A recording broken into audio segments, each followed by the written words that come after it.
نحمده ونصلي ونسلم على سيدنا ومولانا محمد رسوله النبي الأمين المكين الحنين الكريم الرؤوف الرحيم أما بعد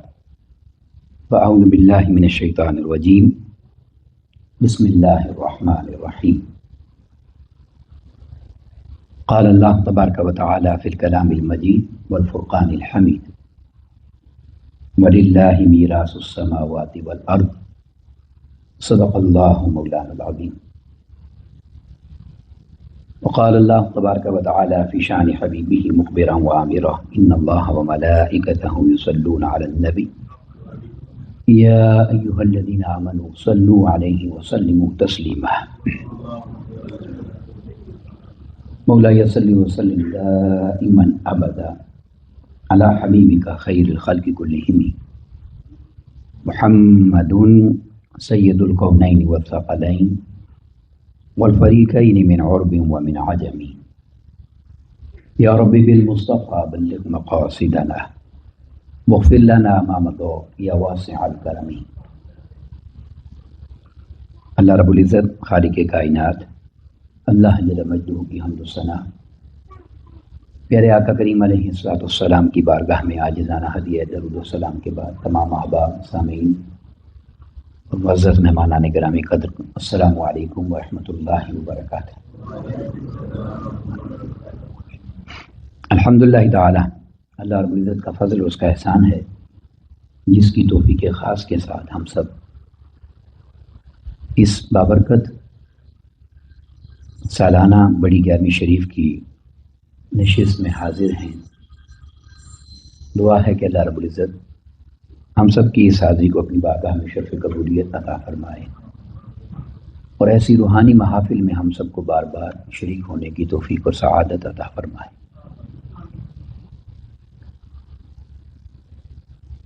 آج کی اس مبارک نشست میں جس مضمون پر چند کلمات آپ کی سماعتوں کی نظر کرنا چاہتا ہوں. ہماری سلسلہ وار گفتگو بھی ہفتہ وار درس قرآن میں اسی ٹاپک پر ہے اور یہ ٹاپک آج کے دن کے لیے تھا. آپ جانتے ہیں کہ جب بھی کوئی خاص موقع آتا ہے چاہے اس موقع کا تعلق دنیاوی زندگی کے ساتھ ہو یا روحانی اور اخروی زندگی کے ساتھ ہو تو لوگ اس موقع کی مناسبت سے بات کرتے ہیں اور اس سے منسلک چیزوں کو یاد کرتے ہیں، ان کا ذکر کرتے ہیں. مگر ہماری بدقسمتی ایسی ہے اگر ہم مذہبی حوالے سے دیکھیں تو جب ایسے خاص ایام آتے ہیں کہ جن ایام کو اللہ رب العزت نے اپنے کسی محبوب بندے کی نسبت کے ساتھ جوڑ کر عظمت اور بلندی عطا کی ہے، تو ایسے مواقع پر پھر ہم جہاں ان ایام کا ذکر کرتے ہیں اور محبوب ہستیوں کا ذکر کرتے ہیں وہیں بہت سارے سوالات بھی ہمارے سامنے آ جاتے ہیں.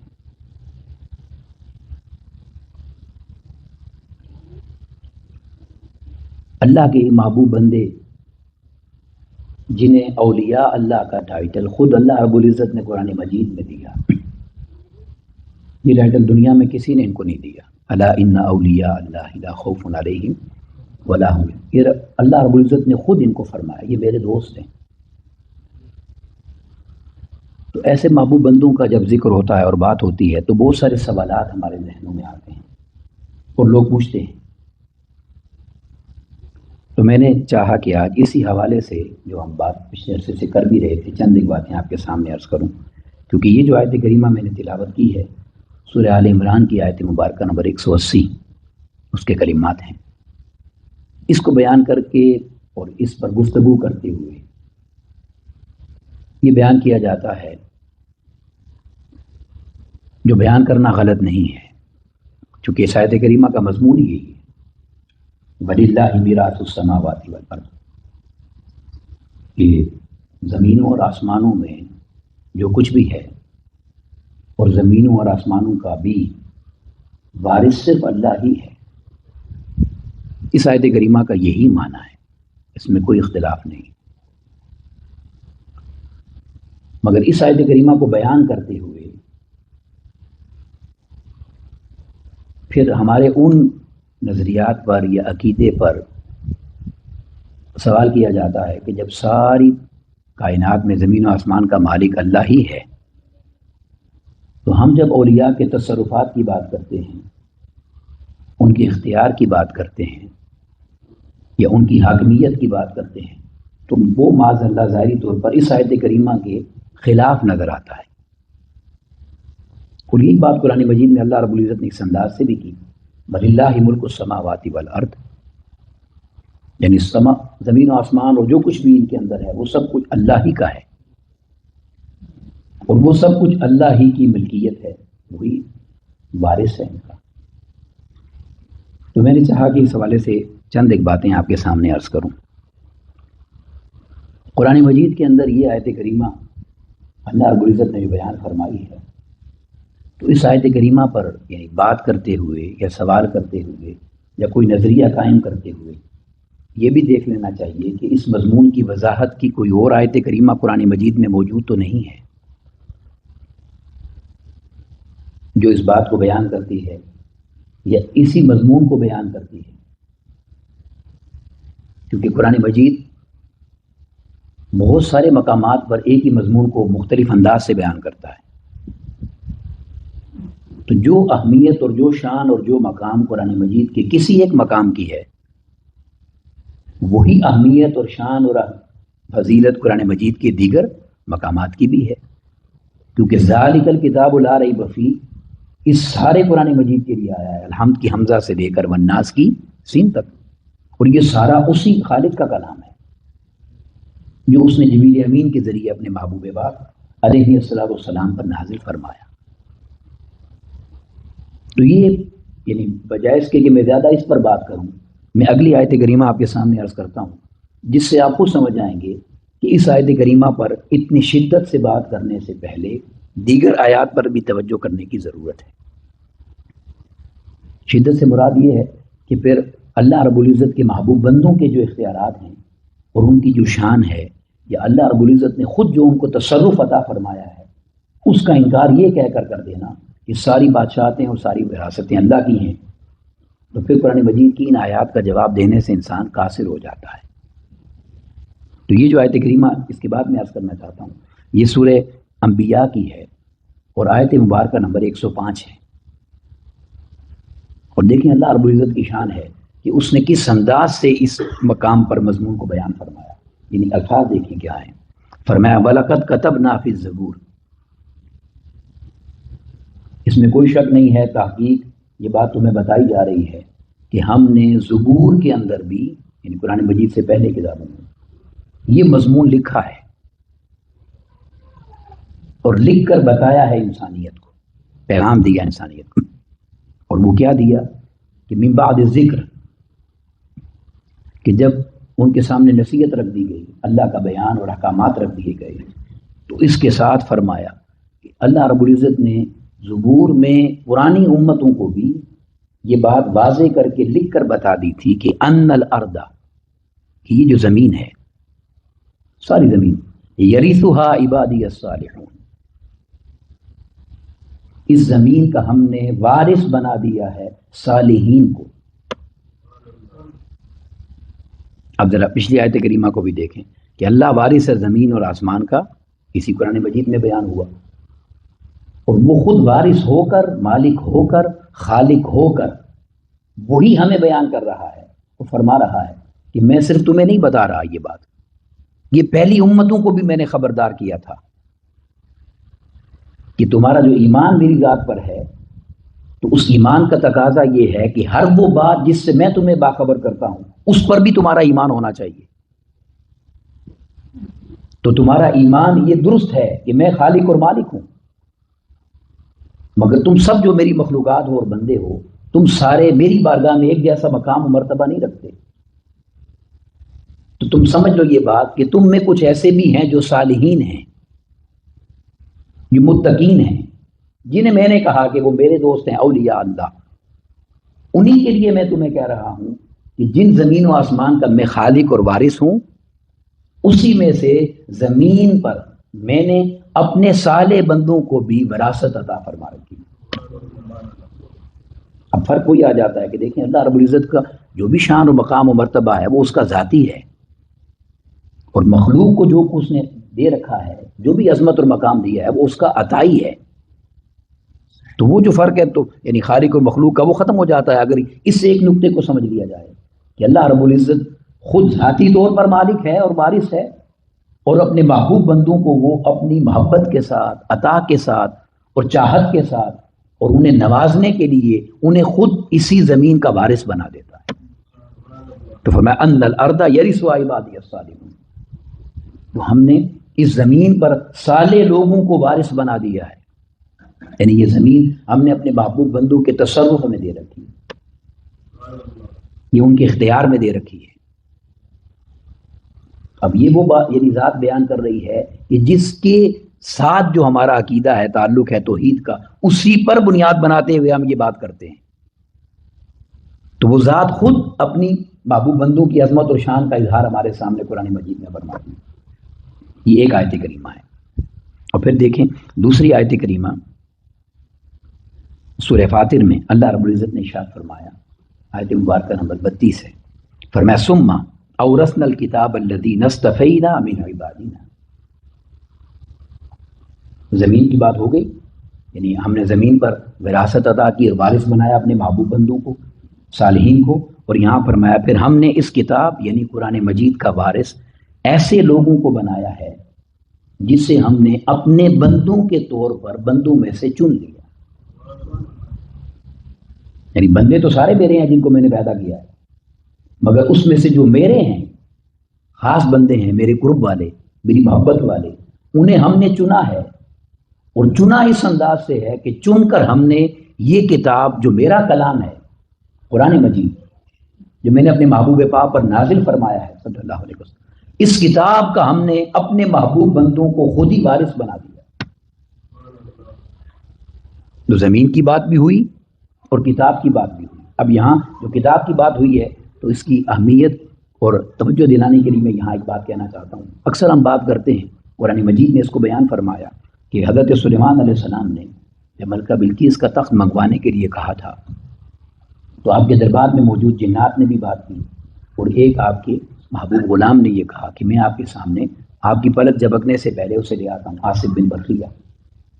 وہ 700 میل دور پڑا ہوا تخت وہ پلک جھپکنے سے پہلے وہ اٹھا لائے اور سامنے موجود تھا. قرآن مجید نے اسے بیان کیا. وہ جو شخص لے کر آیا اس کا اللہ رب العزت نے جو تعارف کروایا وہ بڑا خوبصورت ہے. قال الذی عندہ علم من الکتاب، یہ تخت اٹھا کر لانے والی بات اس بندے نے کی جس کے پاس کتاب کا تھوڑا سا علم تھا. کتاب کے علوم میں سے کچھ علم اسے ملا ہوا تھا، اور وہ کتاب بھی یہ قرآن مجید نہیں تھی، پرانی کتابوں میں سے ہے. تو ذرا آپ دیکھیں کہ جس کے پاس پرانی کتابوں میں سے، آسمانی کتابوں میں سے تھوڑا سا علم ہو، اگر اللہ اسے اتنا اختیار دے دیتا ہے کہ وہ 700 میل دور پڑا ہوا تخت پلک جھپکنے سے پہلے اٹھا لاتا ہے، تو جس کے لیے اللہ رب العزت فرما رہا ہے کہ ہم نے پورے قرآن کا انہیں وارث بنا دیا ہے، ان کی طاقت، جرت، عظمت، فضیلت اور تصرف کا عالم کیا ہوگا. اور جس نے ڈنکے کے جوڑ پر یہ کہا کہ درست العلم حتی صرت خطبہ، کہ میں نے علم میں اتنی محنت اور مجاہدہ کیا ہے کہ اس علم کے صدقے میں اللہ نے مجھے مقام قطبیت عطا کیا ہے. تو جس کے علم کا یہ لیول ہے، اس حضور سیدنا غوث العالم دستگیر رضی اللہ عنہ کے تصرفات کا عالم کیا ہوگا. تو زمین پر وراثت کا فرمایا اور پھر کتاب کی وراثت کا فرمایا. اب ایک آیت کریمہ اور ہے، وہ میں آپ کے سامنے عرض کرتا ہوں، اور وہ یہ ہے سورہ مریم میں آیت مبارکہ نمبر 63 ہے، 63. فرمایا تلک الجنت التی نورث من عبادنا من کان تقیا. اب زمین سے اوپر چلے جائیں، آسمانوں سے اوپر جنت میں چلے جائیں. فرمایا یہ جو جنت ہے نا، جو ہم نے تمہارے لیے تیار کر رکھی ہے، جو تم آخرت میں آ کر اپنے اعمال کے بدلے میں حاصل کر لو گے، فرمایا یہ جنت جو ہے اس کا ہم نے وارث بنا دیا ہے اپنے بندوں میں سے ان لوگوں کو جو صاحبان تقوی ہو گئے ہیں، کان تقی، یعنی جو متقی لوگ ہیں انہیں دنیا میں رہتے ہوئے ہم نے جنت کا وارث بنا دیا ہے۔ اب یہ جو علامہ صاحب نے شعر پڑھا نا، چاہیں تو اشاروں سے اپنے کایا ہی پلٹنے دنیا کی، یہ شان خدمت گاروں کی سردار کا عالم کیا ہوگا، تو یہ کسی نے ویسے نہیں لکھ دیا۔ قرآن مجید کی 3 آیات میں نے آپ کے سامنے رکھی ہیں۔ فرمایا ہم نے زمین پر بھی وارث بنایا اپنے محبوب بندوں کو، صالحین کو، اور جن لوگوں کو ہم نے چنا انہیں ہم نے کتاب کا وارث بنایا، قرآن مجید کا، اور یہاں فرمایا جو متقی لوگ ہیں انہیں ہم نے جنت کا ہی وارث بنا دیا۔ تو زمین و آسمان میں وراثت اللہ رب العزت نے اپنے محبوب بندوں کو عطا فرما دی۔ اب یہ ساری آیات جو میں نے آپ کے سامنے پڑھی ہیں، ان میں تدویق کیا ہے؟ کیا معاذ اللہ قرآن مجید میں تضاد ہے؟ معاذ اللہ، کیونکہ اللہ رب العزت فرما رہا ہے کہ زمین و آسمان میری وراثت ہے، اور پھر وہ فرماتا ہے کہ میرے محبوب بندوں کی بھی وراثت ہے۔ اس کا مطلب کیا ہے؟ تو ایک جملہ ہے، توجہ سے اس کو سمجھ لیں۔ فرمایا یہ اختیار تمہارا نہیں ہے کہ تم کسی کو وارث بناؤ، اگر تم کسی کو خود وارث بنانے کی بات کرو گے تو شرک ہوگا، کیونکہ وارث میں ہوں۔ تم اگر کسی کو وارث بناؤ گے خود تو یہ شرک ہوگا، کیونکہ وارث میں ہوں۔ اور جن متقی پرہیزگار صالحین لوگوں کی وراثت کا میں نے ذکر کر دیا ہے، ان کی وراثت کا انکار کرو گے تو کافر ہو جاؤ۔ یہ ہے وہ باریک فرق جس کو سمجھنا چاہیے۔ تو اللہ رب العزت نے اپنے محبوب بندوں کی عظمت اور شان کو خود بیان کر کے فرما دیا کہ میں زمین و آسمان کا وارث اور مالک ہوں، اور جو جتنے میرے قریب ہو جاتا ہے اسے اتنی ہی وراثت کی خیرات عطا کر کے صاحب اختیار بنا دیتا ہوں، اسے صاحب مرتبہ بنا دیتا ہوں۔ اور کسے بناتا ہے وہ؟ قرآن مجید میں اللہ رب العزت نے فرمایا ان اکرمکم عند اللہ اتقاکم، تم میں سے اللہ کے سب سے قریب، نزدیک اور محبوب بندہ وہ ہے جو تم میں سب سے بڑھ کر صاحب تقوی ہے، جو سب سے بڑھ کر متقی و پرہیزگار ہے۔ اور اولیاء کی تو اللہ نے پہچان ہی یہ کروائی ہے کہ تم اگر جاننا چاہتے ہو کہ میرے اولیاء کون سے ہیں تو فرمایا ان اولیاء الا المتقون، جو صاحب تقوی نہیں ہے وہ میرا ولی تو ہو ہی نہیں سکتا، میرا ولی تو ہے ہی وہ جو متقی ہے۔ اور یہ کہہ کے فرمایا ولکن اکثرهم لا یعلمون، اور کئی ایسے ہیں کہ جو سب کچھ جانتے ہیں، توجہ کریں اس بات پر، کئی ایسے ہیں جو سب کچھ جانتے ہیں مگر نہ میرے محبوب بندوں کے تقوی کا جانتے ہیں، اور نہ انہیں یہ خبر ہے کہ میں نے ان کو اپنا کیسا دوست بنا رکھا ہے، کیا مقام میں نے ان کو اپنی بارگاہ میں عطا کر رکھا ہے۔ تو یہ تو ہے اولیاء کی شان، جو یعنی اللہ رب العزت کے محبوب بندے ہیں اور اللہ کے قریب ترین ہیں۔ تو جب سردار الاولیاء کی بات کی جائے اور شہنشاہ ولایت کی بات کی جائے اور نور سیدنا غوث الاعظم دستگیر رضی اللہ عنہ کی بات کی جائے، تو ولایت کے میدان میں کوئی ایسا نہیں ہے جو اللہ کے ان سے بڑھ کر اللہ کے قریب ہوا ہے، کیونکہ قیامت تک ولایت کا تاج اللہ رب العزت نے ان کے سر پر سجایا ہے۔ اب یہاں اسی بات کو سمجھتے ہوئے جب آپ یہ بات سمجھ گئے ہیں کہ اولیاء کے تصرفات کو خود اللہ رب العزت نے قرآن مجید میں بیان کیا ہے، تو اب ایک سوال اور تھا جو ہم پچھلے دنوں میں بات کر رہے تھے، وہ اب یہاں سے سمجھ جائیں گے کہ جب جس کو اللہ رب العزت نے تصرف دیا ہے، اختیار دیا ہے، تو اللہ رب العزت نے کیا اسے تصرف اور اختیار صرف اس لیے دیا ہے کہ وہ اپنے لیے سنبھال کے رکھے؟ بولیں،